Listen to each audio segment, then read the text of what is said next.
Here is a number that should stop you cold. 78%. That is the percentage of American workers who are currently living paycheck to paycheck, according to a survey conducted by the American Payroll Association. Not 78% of minimum wage workers, not 78% of people in financial hardship, 78% of American workers, across all income levels, including people earning six figures, including people with college degrees, professional careers, and retirement accounts they have been meaning to fund more seriously for the last 4 years. Nearly 8 in 10 Americans would struggle to cover an unexpected expense of just $1,000 without borrowing money or going into debt. Read that again. $1,000. Not a medical crisis, not a catastrophic event, one moderately bad Friday, a transmission problem, a root canal, a water heater that finally gives out after 15 years of warnings. And for most Americans, most, not some, not a few, that one bad Friday is enough to send the entire financial structure sideways. Now here is what makes this statistic genuinely alarming. It is not just about the people on the lower end of the income scale. The Federal Reserve's own research has found that 4 in 10 Americans with household incomes above $100,000 are also living paycheck to paycheck. This is not a poverty problem. This is not an income problem. This is a system problem. And the system has been quietly built, piece by piece, decision by decision, habit by habit, by all of us, without most of us realizing it was happening. Today, we are going to look at exactly how that system gets built. 7 specific reasons why most Americans end up one paycheck away from disaster, regardless of what they earn, and what the people who have escaped that fragility actually did differently. Because this is fixable, not quickly, not without effort, but completely, permanently fixable. And understanding the reasons is where that fix begins. Let us get into it. Reason 1. There is no financial floor. The single most foundational reason most Americans are one paycheck away from disaster is the simplest one. There is no floor, no cushion, no buffer, no dedicated pile of money sitting somewhere that exists for the sole purpose of absorbing the unpredictable costs of being alive. The financial industry calls this an emergency fund, and the recommendation, 3 to 6 months of living expenses saved in a liquid, accessible account, has been repeated so many times that most people know it by heart. And yet, Bankrate's most recent annual emergency savings report found that only 44% of Americans could cover a $1,000 emergency from their savings. The rest would need to borrow the money, put it on a credit card, ask a family member, or simply not pay it at all and hope the problem resolves itself. Think about what life feels like without a floor. Every single day carries a low-grade background anxiety that most people have lived with for so long they no longer recognize it as anxiety. They just call it normal. The transmission warning light comes on and the stomach drops immediately. Not because the car is broken, but because there is no money to fix it. The doctor says you need a follow-up scan, and the first thought is not about health. It is about cost. That is not a minor inconvenience. That is a fundamental quality of life issue. That is your nervous system permanently switched to a lower level of alert because your financial life has no foundation beneath it. The people who are not one paycheck away from disaster almost universally built the floor before they built anything else. Not the vacation fund, not the investment account, not the new car, the floor. 3 to 6 months of actual monthly expenses, not income expenses, sitting in a high-yield savings account that is not connected to a debit card and not used for anything except genuine emergencies. Until that floor exists, every unexpected expense is a crisis. Every financial goal is fragile, and every month feels like a tightrope walk with nothing below. Reason 2. Consumer debt has become a permanent feature of the budget. Here is a sentence that should feel uncomfortable the first time you really hear it. Most Americans have accepted paying interest to banks every single month as a normal, permanent, unavoidable feature of adult financial life. Credit card balances that never quite reach zero. Car loans that roll directly into the next car loan before the current one is paid off. Buy now, pay later arrangements stacked on top of each other for purchases that have already been forgotten. Medical debt quietly sitting in collections while the regular bills keep coming. Americans collectively carry over $1.1 trillion in credit card debt right now. The average household with credit card debt carries a balance of around $6,200. At an average interest rate of 23%, that household is paying approximately $119 every single month directly to a bank, in exchange for absolutely nothing. No product, no experience, no asset, no memory, just the ongoing cost of having spent money they did not yet have. Now multiply that across car loans.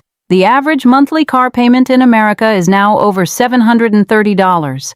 Add medical debt, which affects roughly 100 million Americans according to KFF Health System Tracker. Add student loans for the 45 million Americans still carrying them. What you end up with is a budget that is already spoken for before the month even begins. Income arrives and immediately flows out, not to savings, not to investments, not to building anything, but to the ongoing service of debt that was accumulated gradually, casually, and often for things that no longer exist in the person's life. The paycheck-to-paycheck trap is, in many cases, not about insufficient income. It is about a budget with so many mandatory outflows to lenders that there is simply no room left to build anything. The people who have escaped this trap did not do it by earning dramatically more. They did it by treating consumer debt as an emergency rather than a feature, by stopping the accumulation, by attacking the existing balances with urgency, by refusing to let another month pass where interest was the largest financial transaction in their account.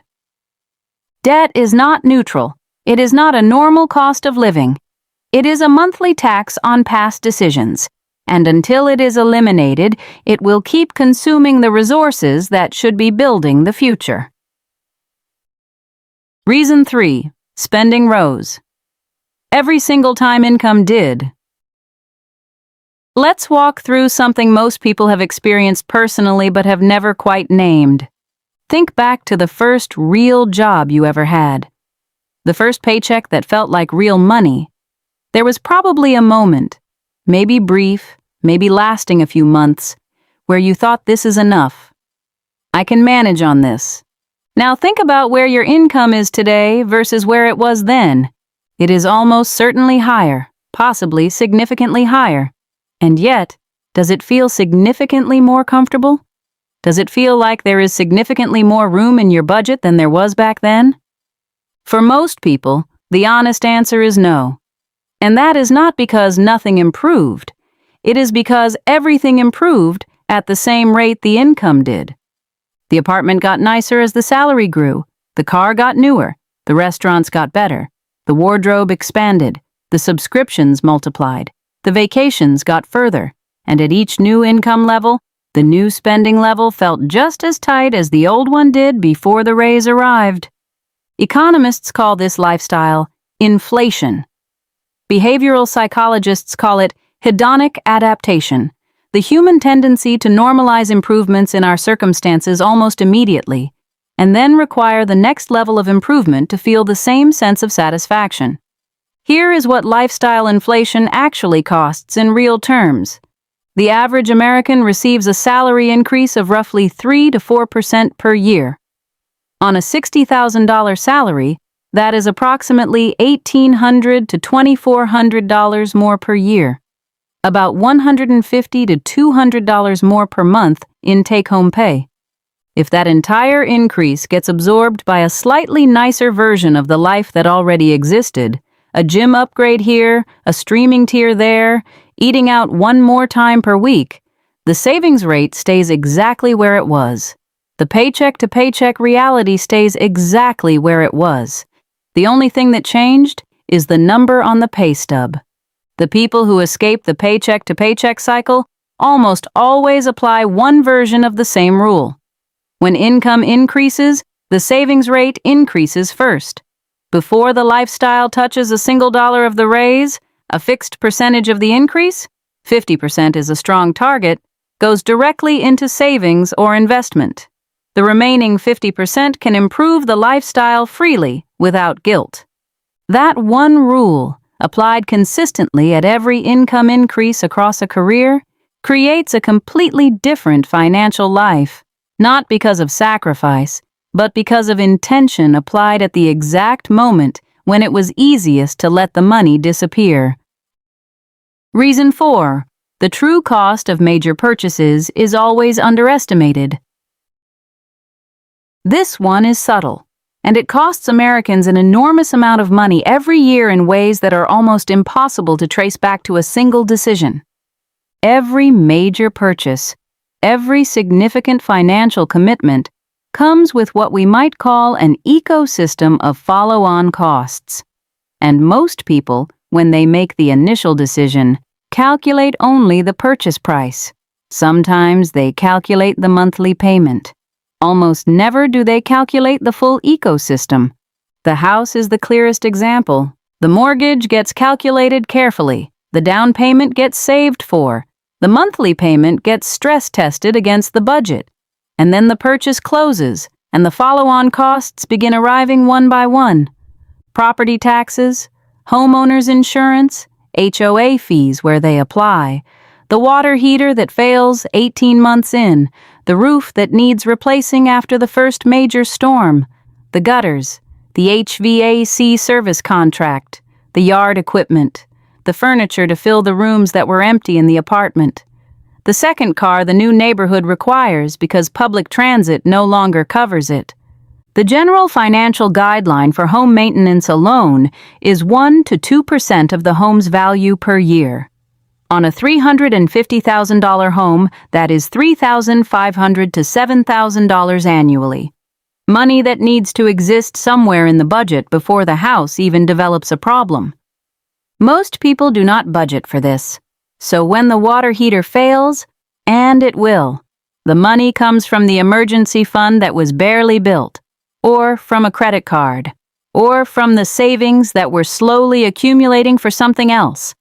And then the reset cycle begins again.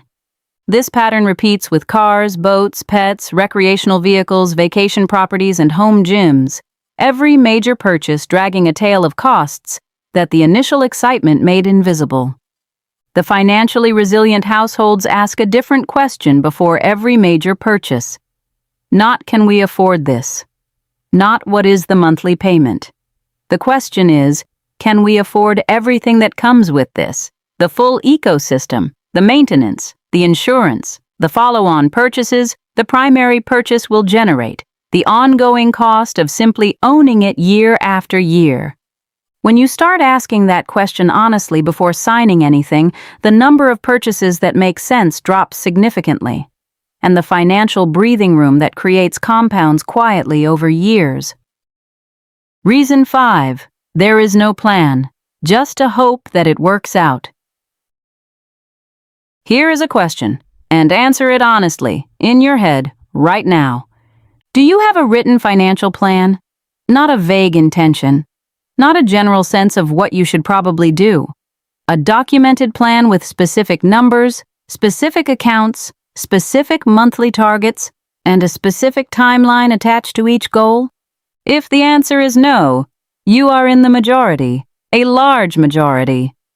A study by Charles Schwab found that Americans with a written financial plan are nearly twice as likely to feel financially stable, 3 times more likely to feel financially comfortable, and significantly more likely to have an emergency fund, carry no month-to-month credit card debt, and be saving consistently for retirement. Same income, same expenses, same opportunities available in the market, dramatically different outcomes, based largely on whether the person sat down and wrote the plan or left it to chance and good intentions. This is not about complexity. A workable financial plan does not require a financial advisor or a spreadsheet with 50 tabs. It requires 5 things. First, a clear picture of exactly what comes in every month. Not an approximation, the real number after taxes. Second, a clear picture of exactly what goes out every month, every recurring expense, every subscription, every debt payment, the real number. Third, a specific savings target, a real dollar amount being moved to a real account for a real named purpose on a real date every month. Fourth, a debt elimination sequence. If debt exists, a specific order in which it is being attacked and a realistic timeline for when each balance reaches 0. Fifth, a retirement contribution, even a small one, even if it is only enough to capture the employer match. Something going toward the long game every month without exception. That is the entire plan. 5 things. Written down, reviewed once a month. The people who are one paycheck away from disaster almost universally have none of these 5 things documented. Their financial lives run on autopilot and hope, and autopilot, when it comes to money, almost always flies the plane directly into lifestyle inflation, consumer debt, and the permanent absence of a cushion. Writing the plan is not the solution to every financial problem, but it is the beginning of the solution to almost all of them. Reason 6. Retirement is treated like a future problem. This reason is different from the others because its consequences do not show up immediately. They show up 30 years later, quietly and completely, when it is genuinely difficult to course correct. The average American retires at around 63 years old. Social Security, at full retirement age, replaces roughly 40% of pre-retirement income for the average worker, which means the remaining 60% needs to come from somewhere. Personal savings, a pension if one exists, investment accounts, or continued work. For the majority of Americans, that 60% has no source. The Federal Reserve's report on the economic well-being of U.S. households found that roughly 25% of non-retired adults have no retirement savings at all. Another large percentage have savings that are dramatically below what they will need. The median retirement savings balance for Americans between the ages of 55 and 64, the people closest to needing it, is approximately $87,000. $87,000. At a standard 4% withdrawal rate, the traditional guideline for sustainable retirement income, $87,000 generates $3,480 per year. That is $290 per month from a lifetime of working. This is not a small gap. This is a structural crisis that is quietly building across millions of households right now. Households where retirement feels like a problem that future me will figure out, while present me has more immediate things to deal with. The compounding math of retirement savings is unforgiving in both directions. Starting early and contributing consistently turns small amounts into large ones through decades of compound growth. Delaying, even by 5 years, can cut the final balance roughly in half. Not because the contributions change dramatically, because the time for compounding to work gets shorter. A person who contributes $300 per month to a Roth IRA starting at 25, earning an average annual return of 10%, will have approximately $1.6 million at 65. The same person starting at 35 will have approximately $600,000. Same $300 per month, same return. A difference of $1 million, bought by 1 decade of delay. The people who will not be financially fragile in retirement are not necessarily the people who earned the most. They are the people who started contributing to retirement accounts early, contributed consistently even when the amounts were small, and left the money alone long enough for compounding to do the heavy lifting. That is all. That is the entire advantage. Reason 7. Financial fragility is hidden by the appearance of stability. This is the final reason, and in some ways it is the most important one, because it explains why the problem is so widespread and so rarely addressed until it is already a crisis. Financial fragility in America is largely invisible. The person who is one paycheck away from disaster does not look like someone in crisis. They live in a normal house in a normal neighborhood. They drive a normal or above normal car. They take vacations. They go to restaurants. They have the right subscriptions. They look, from every external angle, like someone who is doing fine. And that appearance, carefully maintained, often unconsciously, makes it almost impossible to recognize the problem from the inside.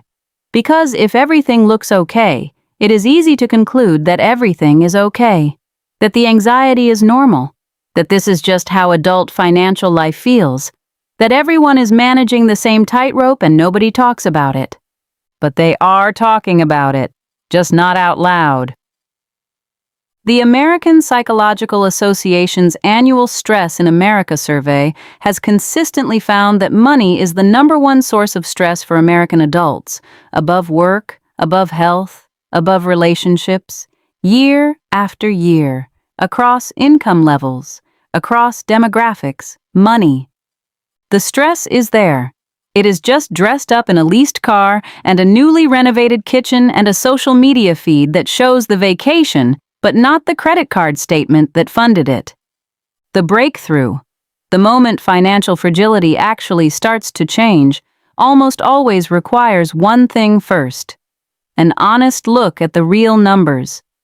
Not the numbers that feel roughly right. Not the approximation, the real number of what comes in, the real number of what goes out, the real balance of every account, every debt, every obligation. That honest look is uncomfortable. Sometimes it is genuinely shocking, but it is the only starting point that leads anywhere real, because you cannot fix a problem you have agreed to stop looking at. So here is where we land. 7 reasons. 7 specific, interconnected, completely understandable ways that financial fragility gets built into a life, quietly, gradually, and usually without a single dramatic moment that could have been identified as the point of no return. No financial floor to absorb the unexpected. Consumer debt treated as permanent rather than urgent. Spending rising in lockstep with every income increase. Major purchases evaluated only at the surface, with their ecosystems ignored. No written plan, just hope and autopilot. Retirement treated as a future problem until it is nearly too late. And the whole structure hidden behind an appearance of normalcy that makes it almost impossible to recognize until something breaks. That is the real picture of paycheck to paycheck America. And the people who escape it do not do it by winning the lottery, or landing the perfect job, or inheriting the right amount from the right person at the right time. They do it by building the floor, eliminating the consumer debt systematically, holding the lifestyle flat when the income increases, and sending the difference somewhere that builds, asking the full cost question before every major commitment, writing the 5-part plan and reviewing it monthly, opening the retirement account and contributing to it before anything else touches the paycheck. One decision at a time, 1 month at a time, over a long enough period that the compounding does what compounding does, quietly, reliably, and eventually in a way that changes everything. The paycheck to paycheck cycle is not permanent. It is not your destiny. It is a system, and systems can be rebuilt. Start with the floor. We will see you in the next one.